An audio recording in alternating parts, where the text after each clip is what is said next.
நமது ஆரம்பம் பிதா குமாரன் பரிசுத்த ஆவியின் திருநாமத்தில் உள்ளது. ஆமேன். ஆண்டவரை நோக்கி நாம் ஜெபிப்போம். எங்கள் அன்பின் பிதாவே, நல்ல மேய்ப்பரே, இந்த நல்ல நாளுக்காக, இந்த நேரத்திற்காக நாங்கள் உமக்கு நன்றி செலுத்துகின்றோம். ஆண்டவரே, எத்தனையோ மக்களுக்கு இல்லாத நல்ல ஒரு ஸ்லாகியத்தையும் ஐக்கியத்தையும் பாக்கியத்தையும் நல் மேய்ப்பர் லுத்திரன் திருச்சபை குடும்பங்களாகி எங்களுக்கு நீர் தந்திருப்பதற்காக நன்றி படைக்கின்றோம். ஆண்டவரே, இந்த நாளிலே இந்த ஆலயத்துக்கு வந்திருக்கிற ஒவ்வொருவரையும் நீர் பேர் பேராக நீர் ஆசீர்வதியும். உதாணி பாய்ந்த கரம் அவர்களை தொட்டு ஆசீர்வதிக்கட்டும். இந்த நாளிலும் நாங்கள் பாடுகிற பாடல்கள், வாசிக்கிற வேத பகுதிகள், தியானிக்க இருக்கிற காரியங்கள் அனைத்தும் உமக்கு பிரியமுள்ளதாக இருக்க நீர் கிருபை செய்தருளும். ஆண்டவரே, ஆரம்பம் முதல் முடிவரை இந்த கிருபையின் கரம் எங்களோடு இருக்கட்டும். மீட்பர் இயேசு கிறிஸ்துவின் மூலம் வேண்டுகிறோம் பரமபிதாவே. ஆமென். இந்த நேரத்தில் நாம் ஆண்டவருடைய நாமத்தை மைப்படுத்த 68வது கீர்த்தனை நாம் பாடுவோம். தேவபிதா எந்தன் மேய்ப்பன் அல்லோ.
அன்பானவர்களே, நம்முடைய பிரதான தேவ ஆராதனை முறையை நாம் இந்த நேரத்தில் பின்பற்றுவோம். பக்கம் முதலாவது பக்கத்தில் உள்ளது.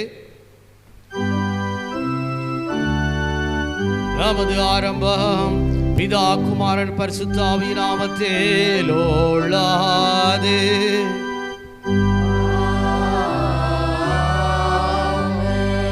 கர்த்தருக்குள் பிரியமானவர்களே, நமது பிதாவாகிய கடவுளிடம் கபடற்ற இருதயம் உள்ளவளாய் ஆண்டி சேர்ந்து நமது பாவங்களை அவருக்கு அறிக்கையிட்டு அவைகளை மன்னிக்க நமது இரட்சகராகிய இயேசு கிறிஸ்துவே நாமத்தில் அவரை கெஞ்சி கேட்போம். வாருங்கள். நமக்கு சகாயம் கர்த்தருடைய திருநாமத்தில் உள்ளது. பூமியும் உண்டாக்கினார்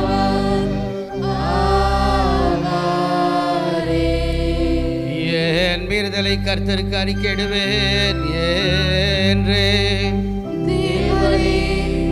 என் பாவத்தின் தோஷத்தாய்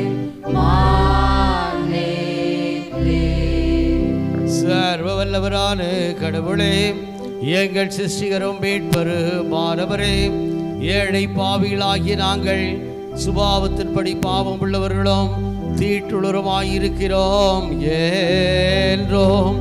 மனதினாலும் வாக்கினாலும் நடக்கையினாலும் உமக்கு விரோதமாய் பாவம் செய்தமென்றோ அறிக்கையிடுகிறோம். ஆதலால் எங்கள் ஆண்டவராகிய இயேசு கிறிஸ்துவே நிமித்தம் நீர் காட்டின கிருபையை தேடி உம்முடைய அளவற்ற இரக்கத்தில் அடைக்கலம் புக வருகிறோம். அளவில்லாத இரக்கமுள்ள கடவுளை, எங்களை மீட்கும்படி மறந்து ஒப்பு கொடுத்த ஒரே பேரான குமாரத்தில் கிறங்கி எங்கள் பாவங்களை எல்லாம் மன்னித்தருளும். இந்த கிருபையினால் நான் நித்திய ஜீவனை சுதந்திரித்துக் கொள்ளும்படி உம்மை சித்தத்தை மறியிருமையான அறிவையும் வசனத்துக்கு கீழ்ப்படிதலையும் பரிசுத்தாவியை கொண்டு எங்கள் இதை அதிகப்படுத்திட வேண்டும் என்று எங்கள் ஆண்டவராகிய இயேசு கிறிஸ்துவின் மூலமாய் உம்மை வேண்டிக் கொள்கிறோம் கர்த்தாவே. ஆமென். சர்வ வல்லவரான பரமபிதாவாகிய கடவுள் நமக்கு இறங்கினார். அவர் தமது ஒரே பேரான குமாரனை நமது பாவங்களுக்காக மரணத்திற்கு ஒப்பு கொடுத்து அவர் நிமித்தம் நமது பாவங்களை மன்னிக்கின்றார். அவர் நாமத்தில் விசுவாசம் உள்ளவர்களுக்கு கடவுளின் பிள்ளைகளாகும்படி அதிகாரம் கொடுத்து அவர்களுக்கு தமது பரிசுத்த ஆவியை தந்துள்ளாத வாக்குத்தத்தம் பண்ணினார். விசுவாசம் உடையவனாய் ஞானஸ்நானம் பெற்றவர் ரட்சிக்கப்படுவான். கர்த்தாவே, எங்கள் அனைவருக்கும் கிருபை செய்தருளும்.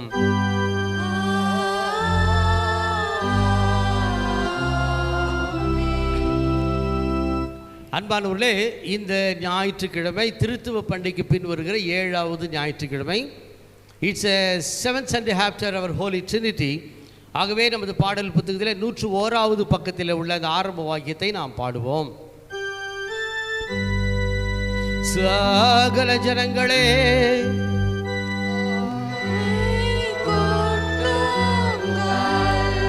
களிப்புடனே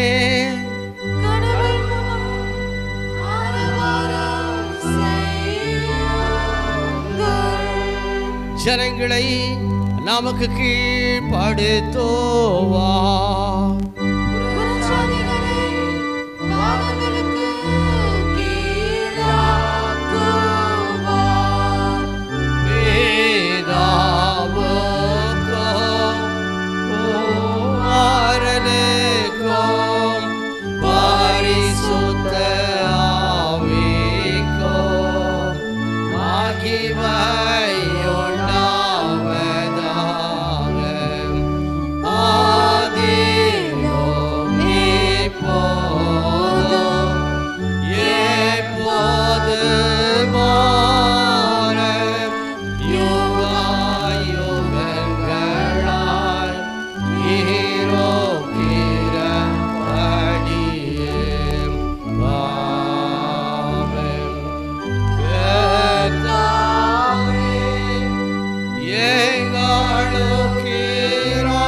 உன்னதத்தில் கடவுளுக்கு மகிமை,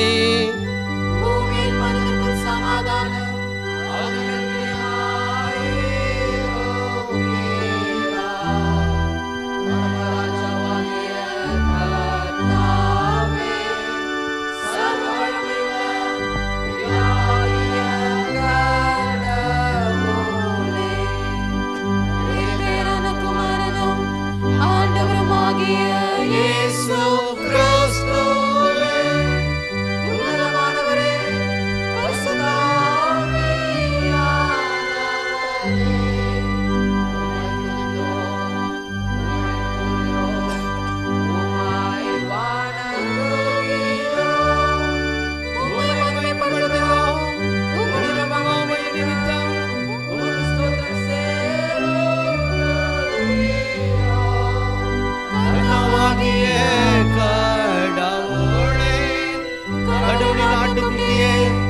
பிதாவே சோதானே, உலகத்தின் பாவங்களை சுமந்து தீர்க்கிறவாரே, எங்கள் ஜெபத்தை ஏற்றருளும். பிதாவின் வலது பார்சத்தில் இருக்கிறவாரே, எங்களுக்கு இரங்கும். இயேசு கிறிஸ்துவே, உம்முடைய பிதாவின் மகிமையிலே பரிசுத்த ஆவியோடு நீர் ஒருவர் பரிசுத்தர், நீர் ஒருவர் ஆண்டவர், நீர் ஒருவர் உன்னதமானவராயிருக்கிறீர். ஆமென். கர்த்தரோடு இருப்பாராக, அவரும் ஆவியோடும் இருப்பாராக. பிரார்த்தனை செய்வோமாக. வானத்திலும் பூமியிலும் உள்ள சகலத்தையும் தவறாத விசாரணையினால் நடத்துகிற கடவுளே, தீமையானவைகள் எல்லாவற்றையும் எங்களை விட்டு விலக்கி எங்களுக்கு நன்மையாக இருக்கும் எல்லாவற்றையும் எங்களுக்கு அருள் செய்ய வேண்டும் என்று உம்மோடும் பரிசுத்த ஆவியோடும் ஏக கடவுளாய் என்று நினைக்க படைத்து ஆண்டு கொண்டிருக்கிற உமது குமாரனாகிய எங்கள் நாதர் இயேசு கிறிஸ்துவின் மூலமாய் உம்மை வேண்டி கொள்ளுகிறோம்.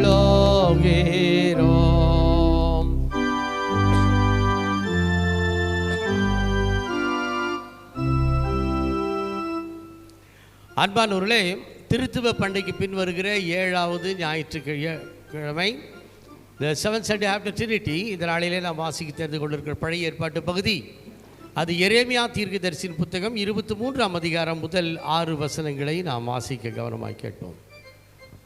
திருத்துவ பண்டிகைக்கு பின்வரும் 7ஆம் ஞாயிறாகிய இன்றைக்காக குறிக்கப்பட்டுள்ள வேத வாக்கியமானது எரேமியா தீர்க்கதரிசியின் புத்தகம் 23ஆம் அதிகாரம் வசனங்கள் 1 முதல் 6 வரை.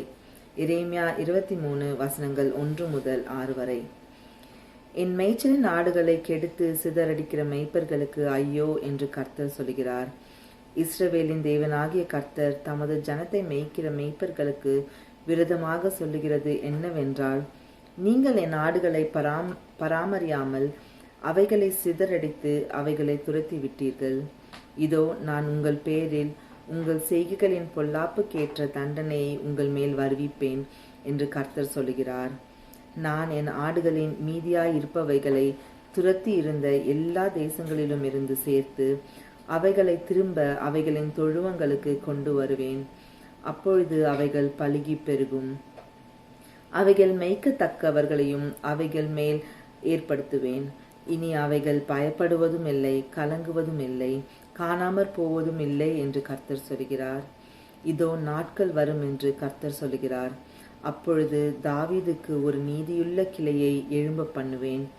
அவர் ராஜாவாய் இருந்து ஞானமாய் ராஜரீகம் பண்ணி பூமியிலே நியாயத்தையும் நீதியையும் நடப்பிப்பார்.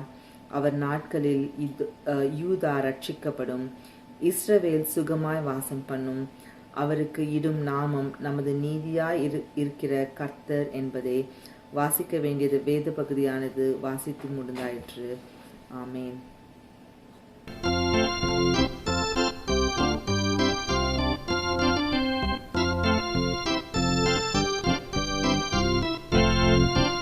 இயேசுவை போல அழகுள்ள யாரையும் எப்போதும் இதுவரை கண்டதில்லை, காண்பதும் இல்லை. இயேசுவை போல அழகுள்ளோர் யாரையும் எப்போதும் இதுவரை கண்டதில்லை, காண்பதும்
முன்னோக்கி கட்டப்பட்டு வருகிறீர்கள். இன்றைக்காக தெரிந்து கொள்ளப்பட்ட நிருபப்பகுதி வாசித்து முடிந்தாச்சு. தேவனுடைய வசனம்.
புதிய பிள்ளைகளை நமக்கு ஆசிரியர்களாக இருந்து பார்க்க அனுப்பப்பட்டிருக்கிறார். வேத வாக்கியங்களின்படி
நமது தியானத்திற்கென்று எடுத்துக்கொண்ட வேத பகுதி சற்று முன்பாக நாம் வாசி கேட்ட பழைய ஏற்பாட்டு பகுதி.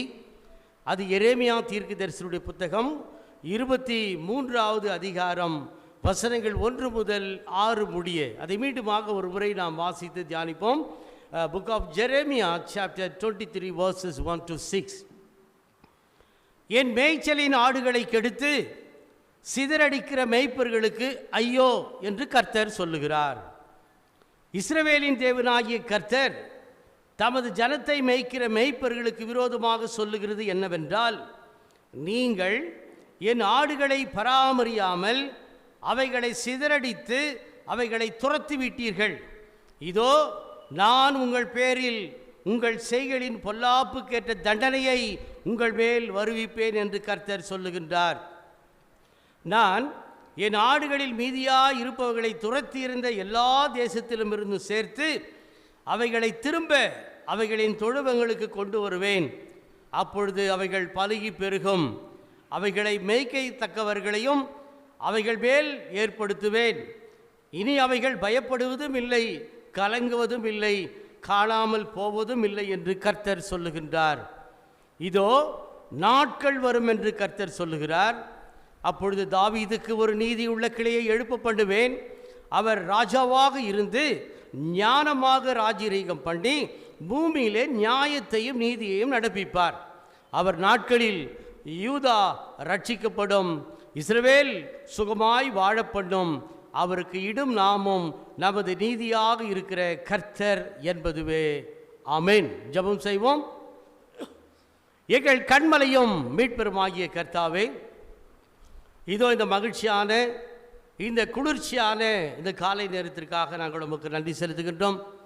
ஆண்டவரை, எத்தனையோ மக்களுக்கு இல்லாத நல்ல ஒரு ஸ்லாக்கியத்தையும் ஐக்கியத்தையும் நல் மேய்ப்பர் லுத்ரன் திருச்சபை குடும்பங்களாகி எங்களுக்கு நீர் தந்திருப்பதற்காக நன்றி படைக்கிறோம். ஆண்டவரே, இப்பொழுதும் நாங்கள் தியானிக்கிற வேத வசனங்களை நீர் அறிவீர். எங்கள் உள்ளத்தையும் நீர் அறிவீர். எங்கள் வாயினுடைய வார்த்தைகளும் எங்கள் இருதயத்தினுடைய சிந்தனைகளும் இந்த சமூகத்திலே பிரதியாக இருப்பதாக. ஆமென். கிறிஸ்துவுக்குள் மிகவும் பிரியமானவர்களே, மீண்டுமாக இந்த நல்ல நாளிலே உங்களை ஆண்டவராக இயேசு கிறிஸ்துவுடைய இனிய நாமத்திலே நான் வாழ்த்துகின்றேன். நாம் கடந்த வாரத்திலே நாம் ஒரு தியான பகுதியை தியானித்தோம். அதை சற்று யோசித்து பாருங்கள். ஒரு தீர்க்கதரிசிக்கு ஆண்டவர் சொன்ன ஒரு வார்த்தை, ஆமோஸ் தீர்க்கதரிசி. அதைத்தான் நாம் கடந்த வாரத்திலே நாம் பார்த்தோம். இஸ்ரவேல் மக்கள் மத்தியிலே ஆண்டவர் ஆமோஸை அனுப்புகிறார். அந்த மக்கள் மத்தியிலே அவர்கள் செய்கிற தவறுகளை சுட்டி காண்பிக்கும்படியாக ஒரு தூக்கு நூலை ஆண்டவர் காண்பித்து அனுப்பினார். அதை நாம் கடந்த வாரத்திலே பார்த்தோம். அதனுடைய நோக்கம் என்னவென்று சொன்னால், இஸ்ரவேல் மக்கள் மத்தியிலே கடவுளுக்கு விரோதமான பாவம் அதிகமாகிவிட்டது. கடவுளை மறந்தார்கள். கடவுளுக்கு விரோதமாக இருக்கிற மற்ற தீய காரியங்களை எல்லாம் அவர்கள் ஏற்றுக்கொண்டார்கள். மக்கள் மத்தியிலே ஒரு மனிதநேயம் இல்லை, அது மாத்திரமல்ல அன்பு இல்லை. எல்லாவற்றிலுமே அவர்கள் கடவுளுக்கு விரோதமாக இருந்தார்கள். அப்பொழுதுதான் ஆமோஸ் என்கிற அந்த சின்ன தீர்க்கதரிசி, அதாவது த மைனர் ப்ராஃபட், அவரை ஆண்டவர் அந்த மக்கள் மத்தியில் அனுப்பினார். ஆண்டவருடைய வார்த்தையை அங்கே சொல்லும்படியாக செய்தார். இதை நாம் கடந்த வாரத்தில் பார்த்தோம். ஆனால் இந்த வாரத்தில் நாம் பார்த்திருக்கிற ஒரு காரியம் நமக்கு நன்றாக தெரிந்த ஒரு வேத பகுதி தான். நான் கடந்த வாரத்தில் உங்களுக்கு சொன்னேன், பெரிய தீர்க்கதரிசி மேஜர் ப்ராஃபட்ஸ் என்று சொன்னால் 4 பேர்: எசையா, எரேமியா, எசேக்கியேல், தானியேல்.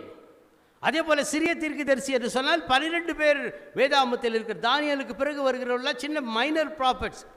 ஆனால் கடந்த வாரத்தில் ஒரு சிறிய தீர்க்கதரிசியினுடைய காரியத்தை பார்த்தோம், மைனர் ப்ராஃபட்ஸ். ஆனால் இப்பொழுது நாம் பார்ப்பது த மேஜர் ப்ராஃபட்.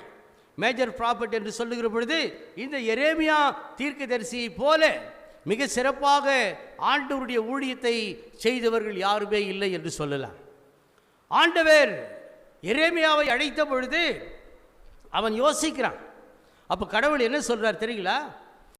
நீ உன் தாயின் கருவிலே உருவாவதற்கு முன்பாகவே நான் உன்னை அறிந்திருக்கிறேன். அப்படியானால் ஆண்டவர் அவன் தாயின் கருவிலே உருவாவதற்கு முன்பாகவே அவனை முன்குறித்தார். அதே போல தான் அவனை அழைத்தார். அவனை அழைத்த பொழுது அவனுக்கு வாலிப வயது. அவன் ஆண்டவருடைய ஊழியத்தை செய்வதற்கு யோசிக்க ஆரம்பிக்கிறான். ஆனால் எப்படிப்பட்ட ஒரு குடும்பத்திலிருந்து வந்தவன் என்று சொன்னால், ஒரு பாரம்பரியம் உள்ள ஒரு குடும்பத்திலிருந்து வந்தவன். அவருடைய தகப்பனார் பெயர் ஹில்கியா, அவரும் ஒரு ஆசாரியர். அதே போல அவருடைய ஊர் ஆனதூத் என்கின்ற ஒரு ஊர், எருசலேமுக்கு பக்கத்தில் இருக்கிற ஒரு ஊர். அந்த ஊரிலே ஒரு நல்ல ஒரு குடும்பம், நல்ல ஒரு ஊழியக்கார குடும்பத்திலிருந்து வந்த இந்த எசேக்கியேலை, அது எரேமியாவை ஆண்டவர் அங்கே அழைத்தார். அப்பொழுது அவரை ஊழியத்துக்கு அனுப்புகிறார். அப்படி அனுப்புகிற போது பல காரியங்களை ஆண்டவர் எரேமியாவுக்கு சொல்லுகிறார். இந்த எரேமியா தீர்க்கதரிசி எழுதின புத்தகம் உங்களுக்கு தெரியும். எரேமியாவின் புத்தகத்தை அவர் தான் எழுதினார். அதே போல் அதற்கு அடுத்தபடியாக வருகிற புலம்பலின் புத்தகம், த புக் ஆஃப் லேமெண்டேஷன் என்று நாம் சொல்லுவோம், 5 அதிகாரம் கொண்ட அந்த புத்தகத்தை எழுதினதும் இந்த எரேமியா தீர்க்கதரிசி தான். இன்னும் நீங்கள் ஒருவேளை டீப்பாக பைபிளில் நீங்கள் போய் பார்த்தீங்கன்னா, பைபிளில் 1 ராஜாக்கள் 2 ராஜாக்கள்னு 2 புஸ்தகம் இருக்குது, தெரியும் நினைக்கிறேன். First Kings and second Kings. இதை எழுதினது யார் என்பது தெரியல. ஆனால் வரலாற்று ஆசிரியர்கள் சொல்லுகிறார்கள், இந்த புத்தகத்தை கூட எரேமியா தான் எழுதியிருப்பார். ஒரு யூகத்திலே சொல்லுகிறார்கள். காரணம், அநேக வார்த்தைகள் அந்த 1 ராஜாக்கள் 2 ராஜாக்கள் வருவது இந்த எரேமியா தீர்க்கதரிசியுடைய புத்தகத்தில் இடம்பெற்றிருப்பதினால அப்படி சொல்லுவார்கள். அப்படியானால் ஆண்டவருடைய அழைப்பை ஏற்றுக்கொண்ட பொழுது, வாலிப பருவத்திலே ஆண்டவருடைய அழைப்பை ஏற்று வந்தவர் தான் இந்த எரேமியா. அப்போது ஆண்டவர் அந்த எரேமியாவுக்கு சொல்லுகிறார். என்ன சொல்லுகிறார்? வாலிப பிள்ளைகளுக்கு எத்தனையோ ஆசை இருக்கும். அவனுக்கு சொல்கிறாரு, உன் தலைமுடி எப்படி இருக்க வேண்டும் ஆண்டவர் சொல்கிறார். முடி எப்படி வெட்டணும்னு கூட கடவுள் தான் சொல்கிறார். நீங்கள் படித்து பாருங்கள் அந்த எரேமியாவில். அதே போல் நீ தூங்கும்போது எப்படி தூங்க வேண்டும், உன்னுடைய தலை எங்கே இருக்க வேண்டும், கால் எங்கே இருக்க வேண்டும், எப்படி படுக்கணும், எந்த திசையை பார்த்து நீ தூங்க வேண்டும், இதையும் ஆண்டவர் சொல்லுகிறார். நீ எதை சாப்பிட வேண்டும், அதையும் ஆண்டவர் சொல்லுகிறார். இப்படி ஆண்டவருடைய ஒவ்வொரு வழிநடத்தலின் பேரிலும் அவன் செயல்பட்டான். காரணம், அவன் ஒரு வாலிபனாக இருக்கிறான். வாலிப பிள்ளைகள் நம்ம என்ன சொன்னாலும் கேட்க மாட்டாங்க, அப்படி தானுங்க? ஆமாம், நம்ம என்ன சொன்னாலும் அப்படியே எதிர்த்து தான் நிற்பாங்க. அது அந்த வயது. அது போல இதே வயது தான் அன்றைக்கு இந்த எரேமியா தீர்க்கதரிசிக்கு இருந்தது. அப்பொழுது ஆண்டவர் சொன்னார். அதற்கு பிறகு அவன் கொஞ்சம் வளர ஆரம்பிக்கிறான். அப்போ உள்ளுக்குள்ளே ஒரு சில ஆசைகள் இருக்குது. அப்போ கடவுள் சொல்கிறாரு, எரேமியாவே, உன்னுடைய மனம் எனக்கு தெரியும், நீ என்ன யோசிக்கிறது எனக்கு தெரியும். வாலிப வயது வந்து விட்டால் என்ன, திருமணம் தானே அடுத்தது. ஆமாம், நீ கல்யாணம் பண்ணி கொள்ளலாம் என்று யோசிக்கிறாய், ஆனால் நீ திருமணமே செய்து கொள்ளக்கூடாது. யார்? கடவுள் சொல்கிறார். அவனுக்கு அப்போ தான் யோசிக்கிறான். அப்படியானால் கடவுள் எப்படி இருக்க வேண்டும் என்று சொன்னதை எல்லாம் அவன் செய்தான். எப்படி இருக்க வேண்டும், எப்படி உட்கார வேண்டும், எப்படி தூங்க வேண்டும், எப்படி சாப்பிட வேண்டும், எல்லாவற்றையும் அவன் கேட்டான். அப்போ இந்த காரியத்தை கேட்பதற்கு கொஞ்சம் அவனுக்கு சங்கடம் இருக்கிறது. ஆனாலும் கடவுள் உறுதியாக சொல்லுகிறார், நீ திருமணமே செய்து கொள்ளக்கூடாது. அப்பொழுது அவன் ஆண்டவருடைய வார்த்தைக்கு ஏற்றபடி அவன் செயல்படுகிறான். அப்பொழுதுதான் ஆண்டவர் அவரிடத்தில் ஒரு மிகப்பெரிய ஒரு பொறுப்பை கொடுக்கிறார். த பிக் ரெஸ்பான்சிபிலிட்டி என்று சொல்லலாம்.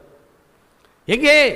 இந்த எரேமியாவினுடைய பகுதி எருசலேம், அதாவது இஸ்ரவேல் தேசத்தினுடைய தெற்கு பகுதி, யூதேயா என்று சொல்லப்படுகிற அந்த தேசம். அங்கே இருந்துதான் ஆண்டவருடைய வார்த்தைகள் மக்களுக்கு போய் சொல்லுகின்றான். கடினமான வார்த்தைகள். ஒருவேளை நீங்கள் பைபிளில் பார்த்தீங்கன்னா, பெரிய புஸ்தகம் என்று சொன்னால் எதை நீங்கள் சொல்வீங்க பைபிளில்? சங்கீதம், அப்படித்தானுங்க? சாம்ஸ். ஏன்னா சாம்ஸ் எத்தனை இருக்குதுங்க? 150 சங்கீதங்கள். ஆனால் அந்த 150 சங்கீதங்களில் இருக்கிற வார்த்தைகள், த வேர்ட்ஸ் என்று சொல்லலாம், அந்த வார்த்தைகளை நீங்கள் பார்த்தீங்கன்னா 42,704 வார்த்தை இருக்குதுங்க. 42,704 வேர்சஸ், அதாவது வேர்ட்ஸ் இருக்கிறது, வார்த்தைகள் இருக்கிறது. எத்தனை? 150 அதிகாரத்தில் சேர்த்து. ஆனால் இந்த எரேமியாவினுடைய புத்தகம் 52 அதிகாரம் தான். அதே போல் இந்த லேமெண்டேஷன் புலம்பலுடைய புத்தகம் 5 அதிகாரம். அப்படியானால் அவர் எழுதினது 57 அதிகாரம். இந்த 57 அதிகாரத்தில் இருக்கிற அந்த அதிகாரங்கள் இருக்கிற வார்த்தைகள் எத்தனை தெரியுங்களா? 46,065 வார்த்தைகள். 150 சங்கீதத்தில் இருக்கிற வார்த்தைகளே 42,000 தான். ஆனால் இந்த எரேமியாவினுடைய 52 ஒரு 7, அதாவது இந்த 57 புத்தகங்கள் இருக்கிற வார்த்தை 46,065 வார்த்தைகள் இருக்குது. அப்படியானால் ஆண்டவர் என்ன காரியத்தை சொன்னாரோ அவைகளை எல்லாம் அப்படியே சொன்னான். இருக்கிற 4 பெரிய தீர்க்கதரிசிகளிலுமே அதிகமான வார்த்தைகளை மக்கள் மத்தியிலே சொன்னவர் இந்த எரேமியா தான். பல கஷ்டங்களை எல்லாம் பட்டார். வாழ்க்கையில் பல போராட்டங்களை சந்தித்தார். அடிக்கப்பட்டார், ஊதப்பட்டார், சிறையில் இருந்தார், ஏன் கிணற்றிலே கூட அவர் தள்ளப்பட்டார். பலவிதமான போராட்டங்கள் மத்தியிலும் கூட ஆண்டவருடைய வார்த்தைகளுக்கு அப்படியே கீழ்ப்படிந்து ஆண்டவருடைய காரியங்களை செய்தார். அதன் பிறகு ஆண்டவர் பலவிதமான தரிசனங்களை அவனுக்கு காண்பிக்கிறார். என்ன தரிசனங்களை காண்பிக்கிறார் என்று சொன்னால், வாதுமை மரத்தை காண்பிக்கிறார். அதே போல ஒரு பானை இருக்கிறது, அந்த பானை பொங்கி வழிகிறதை அங்கே காண்பிக்கிறார். காரணம் என்னவென்று சொன்னால், இங்கே ஆண்டவர் எரேமியாவை கூப்பிடுகிற பொழுது, எரேமியாவே, இந்த தேசத்தில் இருக்கிற மக்கள் என்னை விட்டு ரொம்ப தூரமாக விலகி போய்விட்டார்கள். அவர்கள் மாத்திரமல்ல, அவர்களுடைய உள்ளம் கூட என்னை விட்டு விலகி போயிடுச்சு. நான் என்ன சொன்னாலும் அந்த மக்கள் கேட்க மறுத்து கொண்டிருக்கிறார்கள். என்னை முழுவதுமாக நிராகரித்து விட்டார்கள். எப்படி நிராகரித்தார்கள் என்று சொன்னால், அந்நிய தெய்வங்களை எல்லாம் அவர்கள் வணங்க ஆரம்பித்தார்கள், தூபம் காட்ட ஆரம்பித்தார்கள். அது மாத்திரமல்ல, அந்த அந்நிய தெய்வங்களை போய் இவர்கள் பணிந்து கொண்டார்கள், சாஷ்டாங்கமாக விழுந்தார்கள். ஆகவே இவைகள் எல்லாம் எனக்கு பிடிக்கவில்லை. அப்படியானால் நீ போய் அந்த மக்கள் மத்தியிலே சொல்லு. அந்த மக்களுக்கு மாத்திரமல்ல, அந்த நாட்களிலே இருந்த அரசர்கள் எப்படிப்பட்டவர்களாக இருந்தார்கள், அவர்களும் மக்களை தவறான பாதையில் அவர்கள் வழி நடத்தினார்கள். இந்த எரேமியா தீர்க்கதரிசியுடைய காலத்தை நீங்கள் பார்த்தால், இவர் 5 ராஜாக்களுடைய காலத்திலே தன்னுடைய ஊழியத்தை செய்திருக்கிறார். 40 வருஷம் ஆண்டவருடைய ஊழியத்தை செய்தவர் தான் இந்த எரேமியா. அப்படியானால் 5 ராஜாக்கள் என்று சொன்னால், யோசியா என்கிற ஒரு ராஜா, யோகோவாஸ் என்கிற ஒரு ராஜா, யோயாக்கிம் என்கிற ஒரு ராஜா, அதன் பிறகு யோயாக்கின் என்கின்ற ஒரு ராஜா, கடைசியிலே சிதேக்கியா என்கிற ஒரு ராஜா. இந்த 5 அரசர்கள் அந்த எருசலேம் தேசத்தை, அந்த நகரத்தை ஆட்சி செய்கிறார்கள். ஒரு தலைவர்கள், அதிலது ஒரு பெரிய ராஜாக்கள் என்று சொன்னால் மக்களை நல்வழிப்படுத்த வேண்டும். ஆனால் அந்த மக்கள் என்ன செய்தார்கள்? மக்களை குறித்து கவலையே இல்லாமல் இருந்தார்கள். ஒரு ஆட்சியில் இருக்கிறவர் அல்லது மன்னராக இருக்கிறவர் மக்களை பற்றி கவலைப்பட வேண்டும், மக்களுடைய தேவைகளை பூர்த்தி செய்ய வேண்டும், அதுதான் உண்மை. ஆனால் அன்றைக்கு இருந்த இந்த 5 அரசர்களுடைய காலங்களை நீங்கள் பார்த்தால் 40 வருஷம். அந்த 40 வருடம் மக்கள் நலனிலே அவர்கள் அக்கறை இல்லாமல் இருக்கிறார்கள். ஒருவர் போய் ஏதாவது ஒன்று கேட்டால் அதற்கு சரியான பதில் இல்லை, சரியான உதவி அன்றைக்கு இருந்த மன்னர்களால் அங்கே செய்யப்படவில்லை. ஆகவே என்ன செய்தார்கள்? மக்களும் வழி தவறி போனார்கள். இதுதான் நடந்தது.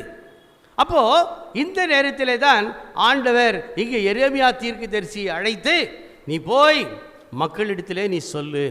மக்கள் என்று சொன்னால் மேய்ப்பர்களுக்கு சொல்லு. மேய்ப்பர்னால் நம்ம நினைக்கிறோம், இந்த பைபிளில் கான்டெக்ஸ்டில் பார்த்தீங்கன்னா மேய்ப்பர்கள் என்று சொன்னால் இந்த எரேமியா 22ஆம் அதிகாரத்தில் பார்த்தீங்கன்னா உங்களுக்கு தெரியும், அரசர்கள், மக்களை வழிநடத்தின ஆட்சியாளர்கள் அல்லது மக்களை வழிநடத்தின அரசர்கள், இவர்களை தான் இங்கே மேய்ப்பர்கள் என்று இந்த வேத பகுதியை நமக்கு சொல்லுகிறது.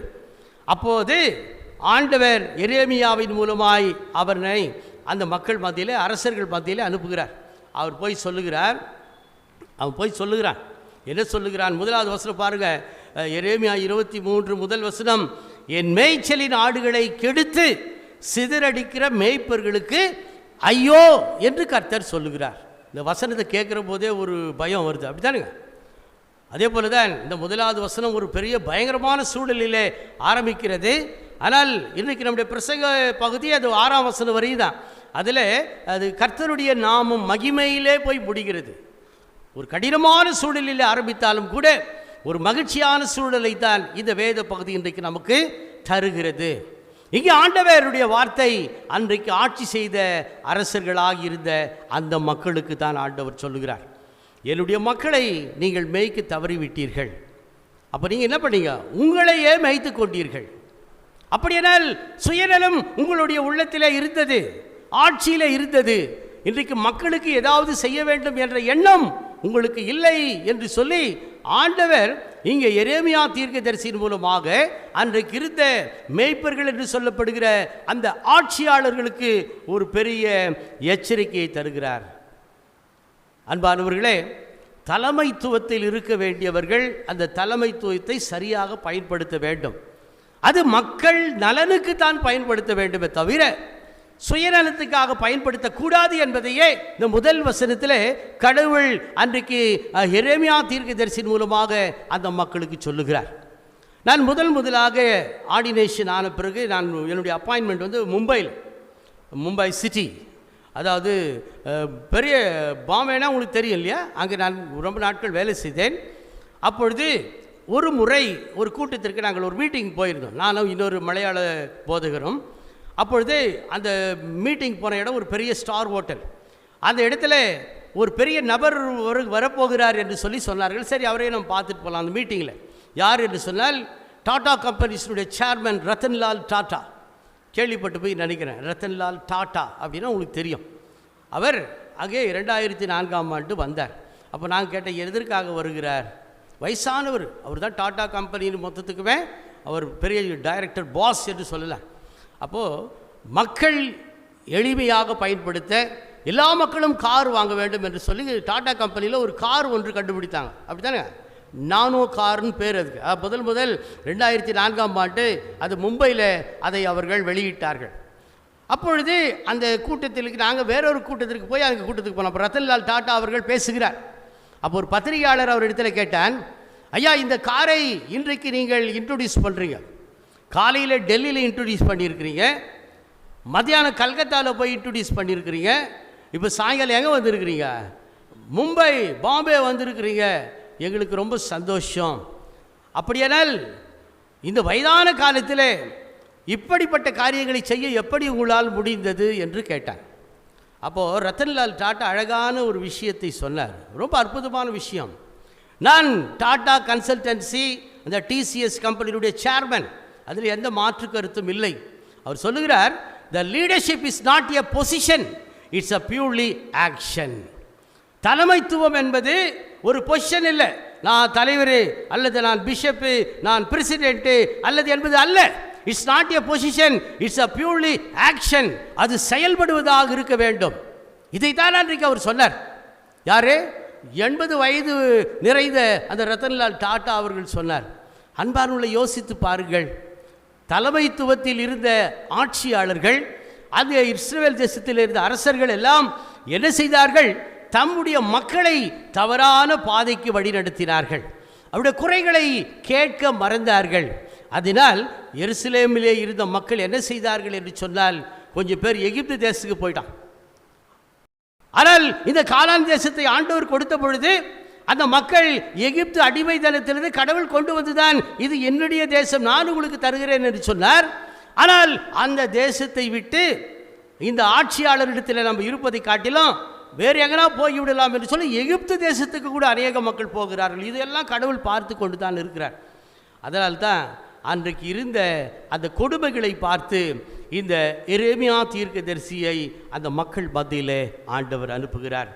என் மேய்ச்சலின் ஆடுகளை சிதறடிக்கிற மேய்ப்பர்களுக்கு ஐயோ! ஒரு கடினமான வார்த்தையை ஆண்டவர் இங்கே சொல்லுகின்றார். இஸ்ரவேலின் தேவனாகிய கர்த்தர் தமது ஜனத்தை மேய்க்கிற ஜனங்களுக்கு விரோதமாக சொல்லுகிறது என்னவென்றால், நீங்கள் என் ஆடுகளை பராமரியாமலும் அவைகளை சிதறடித்து அவைகளை துரத்தி விட்டீர்கள்.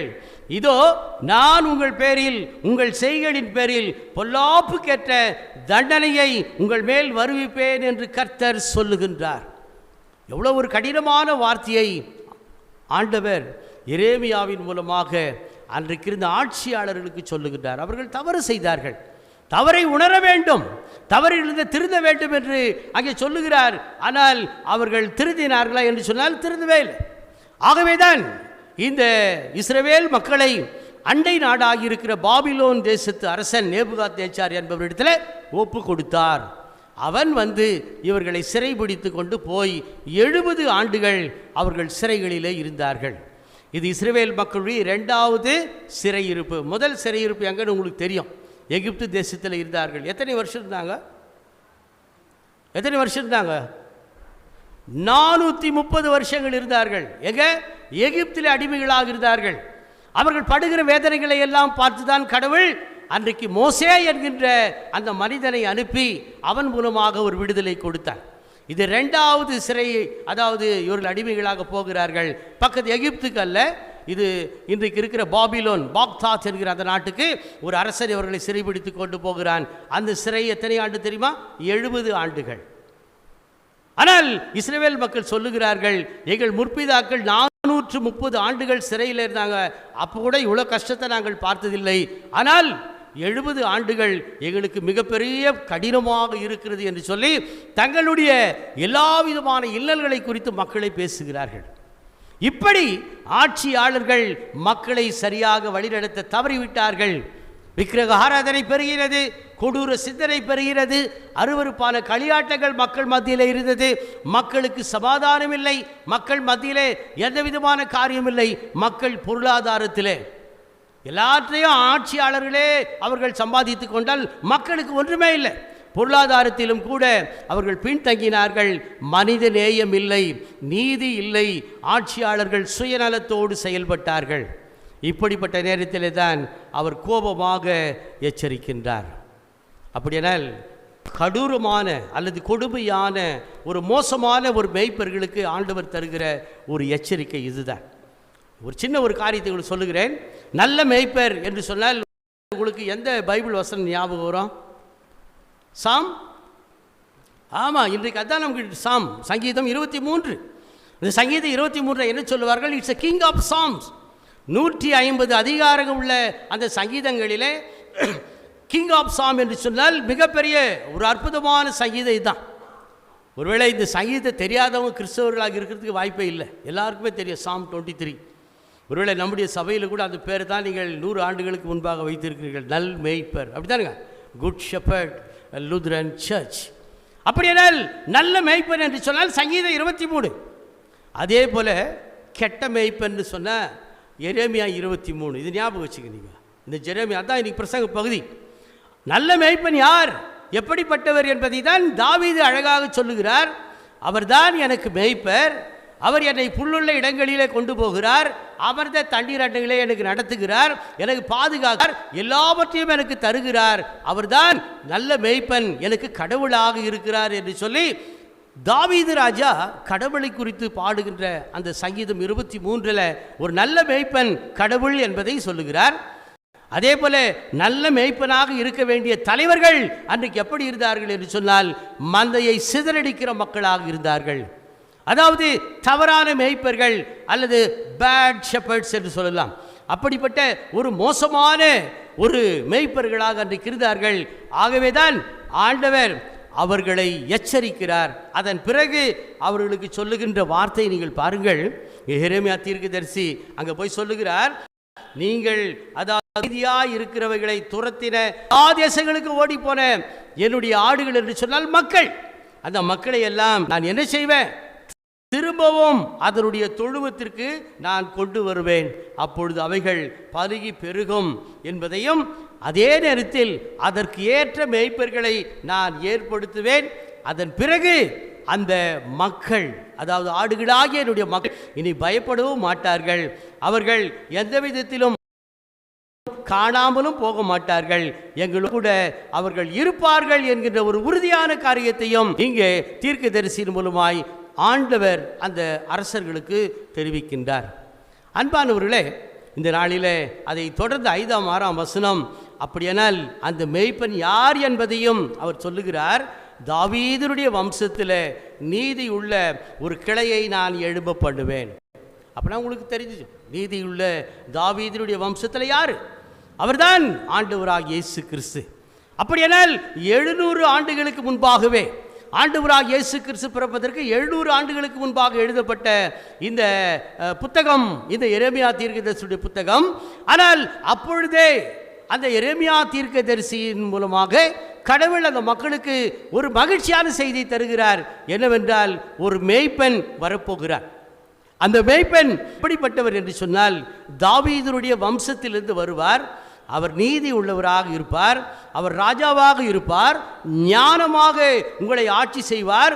அப்பொழுது இந்த பூமியிலே வன்முறைகள் இருக்காது, அநியாயங்கள் இருக்காது, சுயநலங்கள் இருக்காது. என்ன இருக்கும்? நியாயம் இருக்கும், நீதி இருக்கும். அதே நேரத்தில் 6ஆம் வசனம், அப்பொழுது இந்த இஸ்ரவேல் தேசமாகிய இந்த யூதா ரட்சிக்கப்படும், இஸ்ரவேல் சுகமாக வாசம் பண்ணும், அவருக்கு இடும் நாமம் நீதியாய் இருக்கிற கர்த்தர் என்பது தி ரைச்சியஸ் லார்ட். அன்பானவர்களே, இங்கே எரேமியாவின் மூலமாய் ஆண்டவர் அன்றைக்கு ஆட்சியில் இருந்த மக்களுக்கு ஒரு பெரிய எச்சரிக்கையை கொடுத்தார். அந்த எச்சரிக்கையின் பிறகு ஒரு மகிழ்ச்சியான செய்தியையும் ஆண்டவர் இங்கே தருகிறார். ஒருவர் வரப்போகிறார். அந்த அரசர் யார் என்று சொன்னால், அவர்தான் உங்களுக்கு நல்ல மேய்ப்பனாக நிச்சயமாக அவர் இருப்பார் என்பதை இந்த வேத பகுதியிலே நாம் பார்க்கிறோம். அப்படியானால் அந்த நல்ல மேய்ப்பன் யார்? இந்த நாளிலே நாம் வாசிக்கேட்ட சுசேஷ பகுதியை சற்று நீங்கள் பாருங்கள். மார்க்கு 6ஆம் அதிகாரம், அதில் 30 - 44 வசனங்களை இந்த நாளிலே நாம் வாசித்தோம். இதில் ஆண்டவராக இயேசு கிறிஸ்து ஒரு இடத்துக்கு போகிறார். போகிற பொழுது வனாந்தரமான ஒரு இடத்துக்கு போகிறார். அவர் ரொம்ப டயர்டு. அப்படியானால் பலவிதமான இன்னல்களை சந்தித்து அவர் போகிறார். அப்படி போகின்ற பொழுது அங்கே மக்களும் அவரை பின்தொடர்ந்து வருகிறார்கள். அதுதான் அந்த வேத பகுதியில் நீங்கள் பார்க்குறீங்க. அப்படி மக்கள் வருகிற பொழுது அந்த மக்கள் இவர் என்ன சொல்லுவார், நமக்கு என்ன நன்மை செய்வார், ஆறுதலை செய்ய மாட்டாரா என்று சொல்லி மக்கள் திரளாக வந்து விடுகிறார்கள். அப்பொழுது ஆண்டவர் அந்த மக்கள் மத்தியில் பேச ஆரம்பித்தார்.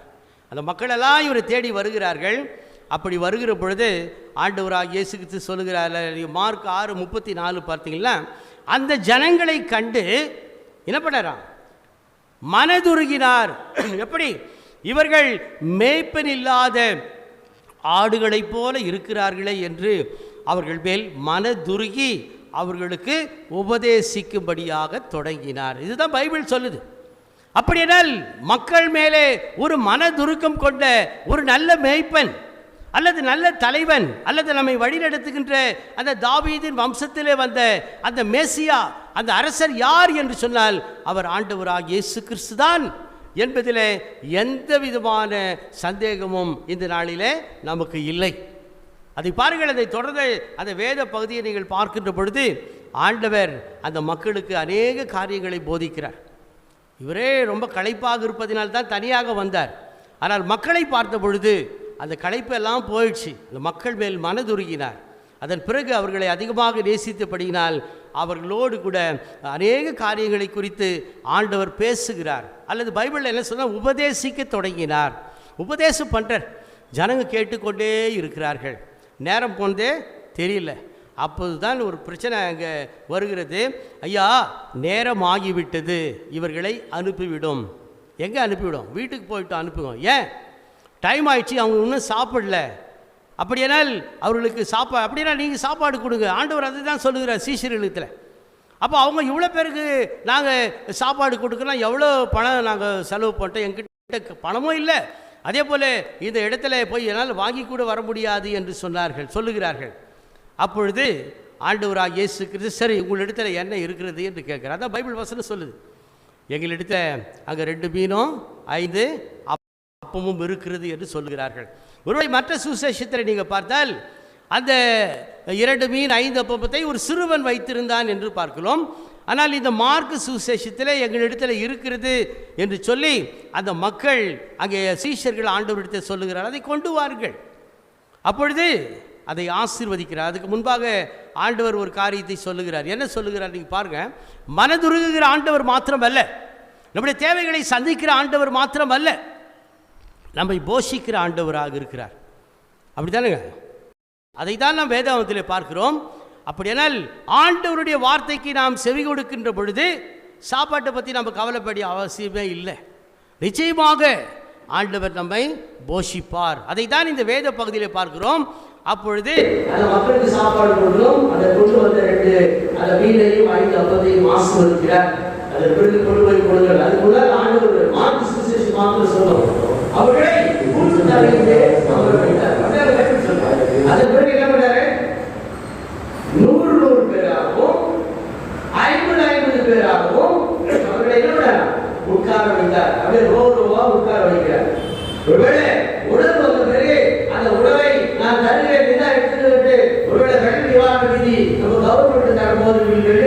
ஆகும், நசுங்கி பாதி பேர் சென்றே போடுவாங்க. அப்படிப்பட்ட சம்பவங்கள் தமிழகம் சந்தித்திருக்கிறது. ஆனால் ஒரு வனாந்தரமான இடம் எவ்வளவு பேர் தங்கலாம்? ஆண்கள் மாத்திரம் 5000. ஒருவேளை மனைவி பிள்ளைகள் வந்திருந்தால் நீ கணக்கு போட்டு அது இன்னொரு 5000 இருந்திருக்கும். அப்படியானால் அவ்வளோ திரளான ஒரு பெரிய கூட்டத்து மக்கள், அந்த மக்களை ஆண்டவர் முதல் என்ன பண்ணுறார்? புல் தரையிலே போய் நீங்கள் அமருங்கள். எப்படி அமரணும்? உட்காருங்கள் என்று சொல்லவில்லை. 100 பேராகவும் 50 பேராகவும் நீங்கள் அமருங்கள் என்று சொல்லி கட்டளையிட்டார். ஒரு ஒழுங்கு அதானே. அப்போ நம்முடைய ஆண்டவர் இன்றைக்கு போஷிக்கிறவர் மாத்திரமல்ல, மனதுருகிறவர் மாத்திரமல்ல, நம்மை இன்றைக்கு சரியான பாதையில் ஒரு டிசிப்ளினோடு நடத்துகிற ஒரு கடவுளாக இருக்கிறார். அதுதான் டிசிப்ளின். அவர் lord is a lord of the discipline. ஒரு கோயிலுக்கு வர்றோன்னா ஒரு சில ஒழுங்கு, அப்படி தானுங்க. கவர்மெண்ட் சொல்லுது இடைவெளி விட்டு உட்காருங்க, அதுதான் கவர்மெண்ட் சொல்லுகிற காரியம். அதே போல் மாஸ்க் நீங்கள் அணியுங்கள், அதை செய்ய வேண்டும். அதே போல் ஆண்டவருடைய ஆலயத்துக்கு வரும்போது நீங்கள் பாதரட்சி கழட்டி விட்டுட்டு வாருங்கள். அதுதான் ஆண்டவர் அன்றைக்கு மோசேக்கு சொன்னார். எங்கே காட்டிலே ஆடி மேய்த்து கொண்டிருக்கிற ஒரு செடி எரிந்து கொண்டிருக்கிறது, அது கிட்ட வருகிறான். அப்பொழுது ஆண்டவர் என்ன சொன்னால், நீ வருகிற இடம் பரிசுத்தமான இடம், செருப்பு கழட்டி வச்சுட்டு வா. அப்படி கரடமுடான அந்த இடத்துல ஆண்டவர் அவனை, அதே போல தான் அவன் போனான். அதன் பிறகுதான் ஒரு சாதாரண ஆடு மேய்த்து கொண்டிருந்தவனை ஒரு பெரிய தலைவனாக ஆண்டவர் மாற்றுகின்றார் மோசேவை. அப்படியானால் இன்றைக்கு ஒரு சில டிசிப்ளின் ஆண்டவர் விரும்புகிறார். ஒரு பெண்கள் எப்படி ஆடை அடைய வேண்டும், அல்லது அவர்கள் எப்படிப்பட்ட காரியத்தை பேச வேண்டும், எங்கே பேச வேண்டும், சபையில் அவர்கள் பேசலாமா பேசக்கூடாதா, இவை எல்லாவரையும் பைபிள் நமக்கு சொல்லி இருக்கிறது. அப்படியானால் நம்முடைய ஆண்டவர் அவர்களை போய் இருங்கன்னு சொல்லியிருந்தா உட்கார்ந்து இருப்பார்கள். ஆனால் பைபிள் சொல்லுகிறது 100 பேராக 50 பேராக வரிசையாக உட்கார்ந்தார்கள். அதன் பிறகு அந்த உணவை அவர்களுக்கு கொடுக்க சொன்னார். அதன் பிறகு அவர்கள் திருப்தியாக சாப்பிட்டு 12 கூடைகளை அவர்கள் மீதமாக அவர்கள் எடுத்தார்கள் என்பதை தான் இந்த நாளில் நம்முடைய சுவிசேஷ பகுதி நமக்கு சொல்லுகிறது. அன்பானவர்களை யோசித்து பாருங்கள். அன்றைக்கு அந்த எரேமியாவினுடைய காலத்தில் இருந்த அரசர்கள் மக்களை நல்வழிப்படுத்த வேண்டிய மக்கள் தவறினார்கள், மக்களை பாதையை மாற்றிவிட்டார்கள். அதனால் அவர்களுடைய வாழ்க்கை, அவருடைய ஆட்சி முழுவதும் அங்கே அழிந்து போனதையும் வேதம் நமக்கு சொல்லுகிறது. ஆனால் ஒருவர் வருவார் என்று அன்றைக்கு ஆண்டவர் சொன்ன அந்த நல்ல மேய்ப்பன் நம்முடைய ஆண்டவராகிய இயேசு கிறிஸ்து தான். நம்மேல் மனதுருகிறவர் மாத்திரமல்ல, நம்மை ஒழுங்காக அமர செய்கிறவர் மாத்திரமல்ல, நமக்கு நல்ல உணவை தருபவர் மாத்திரமல்ல, இன்றைக்கு நமக்காக சிலுவையிலே ஜீவனையே கொடுத்திருக்கிறார். அப்படிப்பட்ட ஒரு மேய்ப்பரை தான் இந்த நாளிலே நாம் இந்த வேத பகுதியிலே நாம் பார்க்கிறோம். இந்த நாளிலே பவுல் அப்போஸ்தலன் ஒரு அழகான ஒரு கடிதத்தை எபேசு சபைக்கு எழுதியிருப்பார். பவுல் அப்போஸ்தலன் ரொம்ப நாள் தங்கியிருந்த சபை இதுதான், எபேசு பட்டினம். அந்த பட்டினத்தில் இருக்கிற மக்கள் என்னென்னா இந்த ஜென்டைல்ஸ் என்று சொல்லுவார்கள், புறஜாதி மக்கள். அந்த புறஜாதி மக்கள் அதிகமாக இருக்கிறார்கள். அதாவது 3 பங்கு புறஜாதிகள் இருக்கிறார்கள், 2 பங்கு தான் அங்கே யூதர்கள் இருக்கிறார்கள். அப்போது அங்கே எப்பவுமே ஒரு குழப்பம் இருக்கிறது, சபைகளுக்குள்ளாக குழப்பம் இருக்கிறது. அப்போது யூதர்களுக்கும் புறஜாதி மக்களுக்கும் ஒரு பெரிய கருத்து வேறுபாடுகள் இருக்கிறது. இவன் ஏசாமியினுடைய சீஷனா, இவர் என்ன பவுல் அப்போஸ்தலன் எப்படி பேசுறது, இப்படிப்பட்ட காரியங்களை எல்லாம் பேசுகிறார்கள். அப்பொழுதுதான் பவுல் அப்போஸ்தலன் இந்த கடிதத்தை அந்த மக்களுக்கு எழுதுகிறார்கள். அதிகாரத்தில் நாம் வாசித்த ஒரு அற்புதமான வேத பகுதி. அதில் அவர் சொல்லுகின்ற ஒரு காரியம் என்னவென்று சொன்னால், நீங்கள் ரொம்ப தூரத்தில் இருந்தீங்க, you are very far, but now you become very near. தூரமாக இருந்த நீங்கள் இப்பொழுது எங்கள் அருகிலே வந்து விட்டீர்கள். அதற்கு காரணம் என்ன? பிகாஸ் ஆண்டவராகிய இயேசு கிறிஸ்து தான் அதற்கு காரணம். நீங்கள் இரு திறத்தாராக இருந்தீர்கள். நான் யூதன், நீ யூத, அதாவது புறஜாதி என்று சொல்லி, கிரேக்கன் அல்லது ரோமன் என்று சொல்லி பல கருத்து வேறுபாடுகள் இருந்தது. அல்லது இவன் மாம்சத்தின்படி விருத்த சேதனம் பண்ண வேண்டும், அல்லது இவன் ஞானஸ்நானம் பெற வேண்டும் என்ற பல காரியங்கள் இருந்தது. ஆனால் இன்றைக்கு எல்லாவற்றையும் அந்த ஆண்டவராகிய இயேசு கிறிஸ்து என்ன பண்ணாராம்? நீக்கி போட்டார். உங்களுக்கு நடுவில் இருந்த ஒரு மிகப்பெரிய ஒரு திரையை அல்லது சுவரை ஆண்டவர் இடித்து போட்டார். இன்றைக்கு நீங்கள் இருவரும் ஒன்றாக இருக்கிறீர்கள். ஒரு சுவர் இருந்தது, தடை இருந்தது ஒரு காலத்தில், உண்மைதான். ஒருவேளை யூதன் மற்றவர்களோடு இணைந்து கொள்ள மாட்டார்கள், அப்படிப்பட்ட ஒரு சூழல் இருந்தது. ஆனால் உங்களுக்கு இடையில இருந்த அந்த தடுப்பை இன்றைக்கு நீக்கினவர் யார்? ஆண்டவராகிய இயேசு கிறிஸ்து தன் ஜீவனை உங்களுக்காக கொடுத்திருக்கிறார். உங்களை ஒரு மக்களாக, ஒரு மந்தையாக ஆண்டவர் இந்த நாளில் மாற்றி இருக்கிறார். ஆகவே அவரை நோக்கி நீங்கள் வாருங்கள் என்று சொல்லி பவுல் அப்போஸ்தலனும் ஒரு அறைகூவலை இந்த நாளிலே நமக்கு விடுகிறார். அன்பானவர்களே, இந்த நாளிலே சங்கீதக்காரன் 23ஆம் அதிகாரம், எரேமியா தீர்க்கதரிசியின் புத்தகம் 23ஆம் அதிகாரம், எபேசியருக்கு எழுதிய நிருபம் 2ஆம் அதிகாரம், மார்க்கு சுவிசேஷம் 6ஆம் அதிகாரம், இதை அனைத்து ஒரு காரியங்களை நீங்கள் சற்று யோசித்து பார்க்கின்ற பொழுது நல்ல மேய்ப்பன் ஒருவர் இருக்கிறார். அந்த மேய்ப்பன் நம்மை போஷிக்கிறார், நம்மை பாதுகாக்கிறார், இன்னல்களிலிருந்து நம்மை காப்பாற்றுகிறார். அந்த நல்ல மேய்ப்பன் ஆண்டவராகிய இயேசு கிறிஸ்து ஒருவர் தான். அவர் பாதுகாப்பு அவர் மாத்திரமல்ல, நம்முடைய வாழ்வுக்காக தன் ஜீவனையே கொடுக்கிறார். அப்படிப்பட்ட ஒரு நல்ல மேய்ப்பன் இந்த நாளில் கூட இந்த நல் மேய்ப்பர் லுத்தரன் திருச்சபையில் வந்திருக்கிற உங்களை அந்த நல் மேய்ப்பராகிய இயேசு கிறிஸ்து அழைக்கிறார். வார்த்தையின் மூலமாக அழைக்கிறார், அவருடைய சரீரத்தின் மூலமாக அழைக்கிறார், அவருடைய இரத்தத்தின் மூலமாக உங்களை அழைக்கிறார். இன்றைக்கு நாம் மகிழ்ச்சியோடு வந்து அவருடைய சரீரத்தையும் அவருடைய இரத்தத்தையும் நாம் பானம் பண்ணுகிற பொழுது நிச்சயமாக கடவுள் நம்முடைய வாழ்வை இன்றைக்கு ஆசீர்வதிப்பார். இவருடைய வேதாமத்தில் நீங்கள் பார்த்தால், நேற்று அவர் நல்ல மேய்ப்பனாக இருந்து நமக்கு ஜீவனை கொடுத்தார். அதே போல அவர் இன்று ஒரு பெரிய மேய்ப்பனாக இருந்து தமது தோளிலே நம்மை சுமக்கிறவராக இருப்பார். அதே போல் நாளை அவருடைய வருகையில் ஒரு பிரதான மேய்ப்பனாக இருந்து நம்மை ஆண்டவர் நிச்சயமாக நம்மை கூட்டி சேர்ப்பார். அப்படிப்பட்ட ஆண்டவரிலே நாம் நம்பிக்கை வைத்து வாழ, நம்முடைய காரியங்களை நாம் செய்ய கர்த்தர் தாமே உங்கள் ஒவ்வொருவரையும் ஆசீர்வதிப்பார். அன்பானவர்களே, இன்றைக்கு நம்முடைய வாழ்க்கை எப்படி இருக்கிறது? மற்றவர்களுக்கு உதவி செய்கிற மனப்பான்மை அல்லது கடவுளுக்கு நாம் தருகிற மனப்பான்மை, இப்படிப்பட்ட ஒரு காரியங்கள் இருக்கிறதா என்பதையும் நாம் யோசித்து பார்க்கணும். அவர் ஜீவனையே கொடுத்தார். இன்றைக்கு நாம் எதை தருவதற்கு நாம் ஆயத்தம் உள்ள ஒரு மக்களாக இருக்கிறோம். ஒரு பெரிய ஒரு ட்ரெயின் ரயில்வே ஸ்டேஷன், அந்த ரயில்வே ஸ்டேஷனில் ஒரு அம்மா அப்பா கையில் ஒரு பையன், ஒரு 3 வயது ஒரு ஆண் பிள்ளையை அவர்கள் வைத்து அந்த ட்ரெயினுக்காக வெயிட் பண்ணுகிறாங்க. எல்லாம் ரிசர்வேஷன் பண்ணியிருக்காங்க. அப்பொழுது அந்த பக்கம் ஒரு பெரியவர் ஒரு பெரிய பேக்கெல்லாம் எடுத்துன்னு அவரும் அதே ட்ரெயினுக்கு போகிறதுக்கு வருகிற பொழுது அவர் வாட்டர் பாட்டில், அதான் ட்ரெயினில் போகும்போது வாட்டர் பாட்டிலு, ஒருவேளை தண்ணி சாப்பாடெல்லாம் நமக்கு கொண்டு போவோம் இல்லையா, லாங் ஜேர்னி இருந்தாங்க. அதே போல் அவர் கொண்டு போகிறார். அப்போது அவர்கள் 3 பேரும் உட்காருகிறார்கள். இங்கே போன ஒரு பெரிய மனிதனுக்கும் அவர்களுக்கு ஆப்போசிட்டில் இருக்கிற சீட்டு கிடைக்குது. உடனடியாக அந்த சிறு பையன் என்ன செய்கிறான், ஒரு பிஸ்கெட் பேக்கெட்டை எடுத்து பிரித்து அவன் சாப்பிட ஆரம்பிக்கிறான். இந்த மனிதனுக்கு ரொம்ப கோபம். நான் தான் பிஸ்கெட் வாங்கினேன், இந்த பையன் யாருன்னே தெரியாது, இவன் என்ன பண்ணுறான், பிஸ்கெட் எடுத்து சாப்பிடுகிறானே என்று சொல்லி அவன் மேலே ஒரு கோபம் அவருக்கு வந்துச்சு. சின்ன பையனாக இருக்கிறானே, என்ன செய்வது? இப்படியே அவன் சாப்பிடுகிறான். இவரை பார்த்த உடனே அவன் கேட்டானா, உங்களுக்கு வேணுமா அங்கிள், இந்தாங்கன்னு ஒன்று கொடுத்தான். அவருக்கு ரொம்ப இன்னும் கோபம் அதிகம். என் பிஸ்கெட்டை எடுத்துகிட்டு எனக்கே கொடுக்குறான் இவன். அதன் பிறகு அவன் என்ன பண்ணால் எல்லாத்தையும் ஒவ்வொன்றாக சாப்பிட்டான், மற்றவர்களுக்கு கொடுத்தான். கடைசியில் என்ன செய்யலாம், ஒரே ஒரு பிஸ்கெட் தாரிச்சு, அதை எடுத்து 2ஆக உடைத்த, அங்கிள் இதாங்க நீ இதை வாங்கிக்கன்னு கொடுத்தானான். அவருக்கு இன்னும் கோபம், ஆனால் சிறு பையனாக இருக்கிறார் என்று வாங்கி கொண்டு அதன் பிறகு ரொம்ப கோபத்தோடு இருக்கிறார். நான் பிஸ்கெட் வாங்கினது பார்த்தா இந்த பையன் எடுத்து சாப்பிட்டுக்கிறான், எனக்கே கொடுக்குறான் என்று சொல்லி யோசித்தேன்.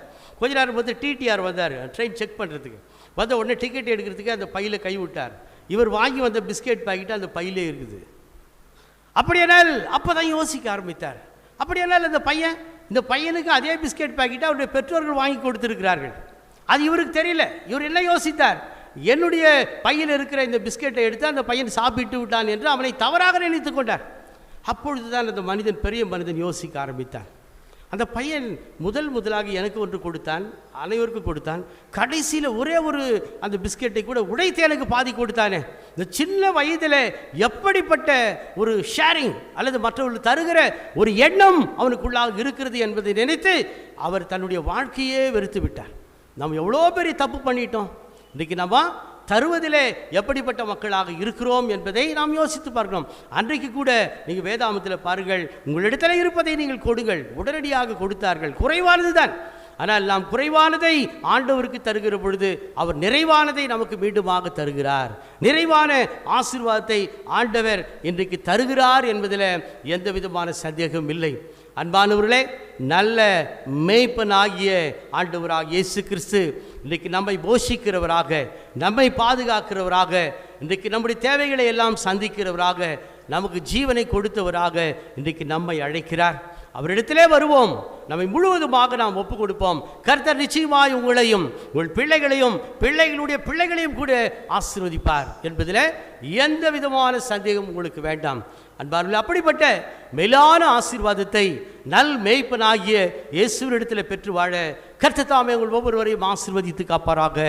ஆமென். எல்லா புத்திக்கு மேலான தெய்வீக சமாதானம் உங்கள் இருதயங்களிலும் சிந்தைகளிலும் கிறிஸ்து இயேசுவுக்குள் காத்துக்கொள்ளுதாக. ஆமென்.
சர்வ வல்லமையும் மீது இறக்கமுள்ள கடவுளே, எங்கள் ஆண்டவராகிய இயேசு கிறிஸ்துவின் பிதாவே, தேவரீர் அருள் செய்த பற்பல கிருபைகளுக்காகவும் அன்புள்ள தயவுகளுக்காகவும் விசேஷமாக உடைய நேசகுமாரனை தந்தை ஈவுக்காகவும் இந்த சித்தனுடைய வெளிப்படுத்தலுக்காகவும் உங்களால் நன்றி செலுத்துகின்றோம். ஆண்டவரே, நாங்கள் உடைய வசனத்தை செம்மையான இதயத்தில் காத்து பொறுமையுடனே விடாமுயற்சியாய் நல்ல செயல்களை செய்து வரும்படி தேவரீர் எங்கள் இதயங்களை நாட்டிட வேண்டும் என்று நாங்கள் வேண்டிக் கொள்கிறோம்.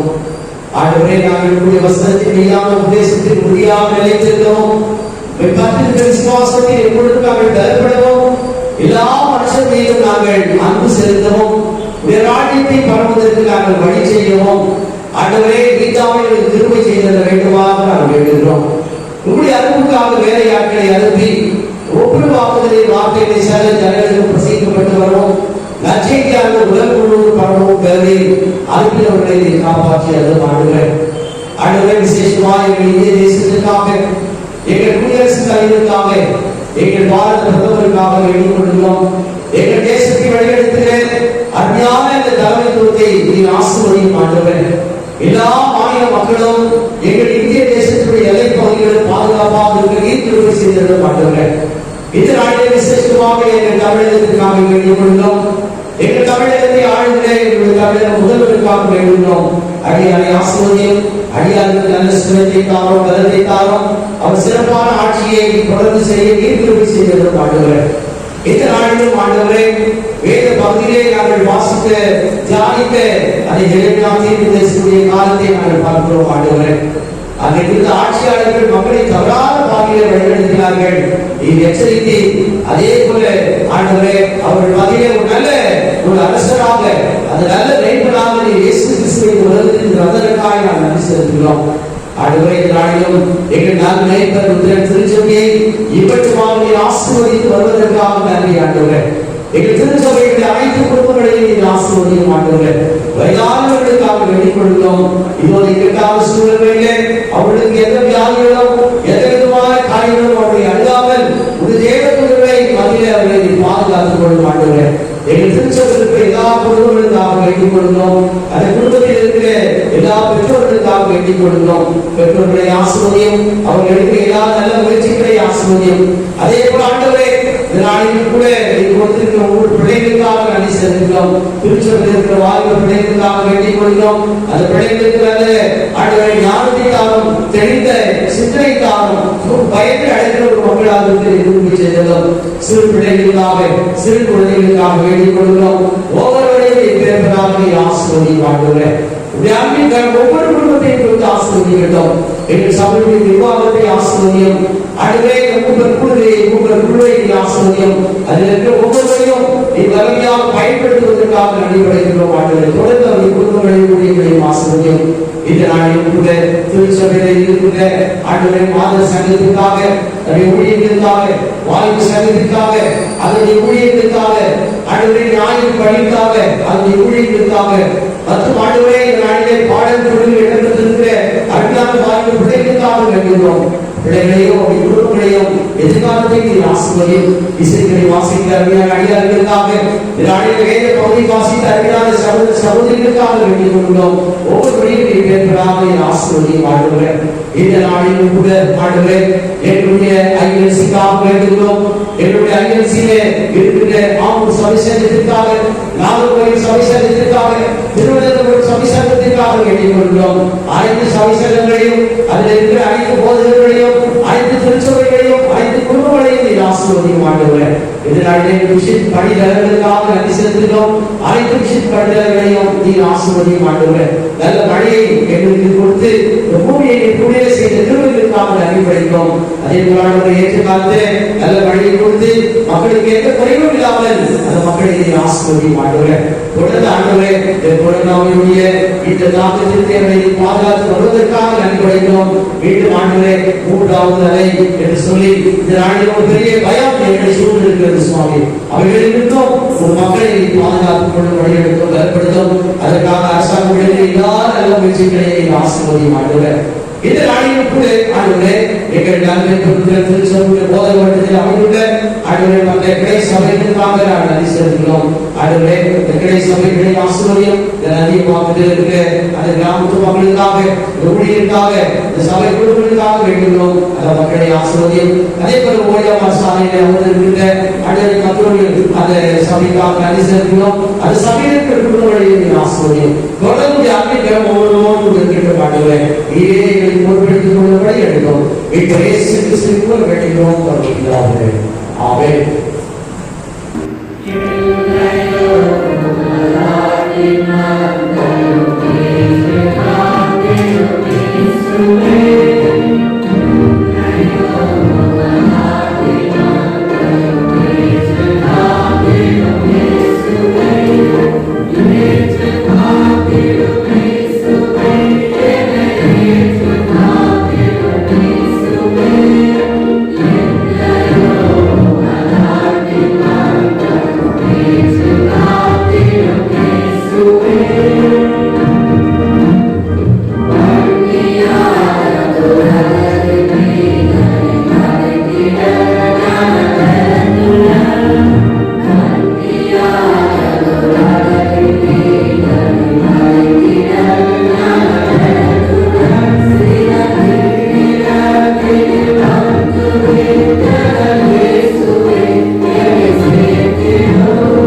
Gracias.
கிருபை, பிதாவாகிய தேவனுடைய அன்பு, பரிசுத்த ஆவியானவருடைய அந்யோன்ய ஐக்கிய வழிநடத்தல் ஆசீர்வாதம் அருடைய அடியார்களே ஒவ்வொருவரோடும் கர்த்தர் தாமே உங்களை எப்பொழுதும் ஆசீர்வதிப்பாராக.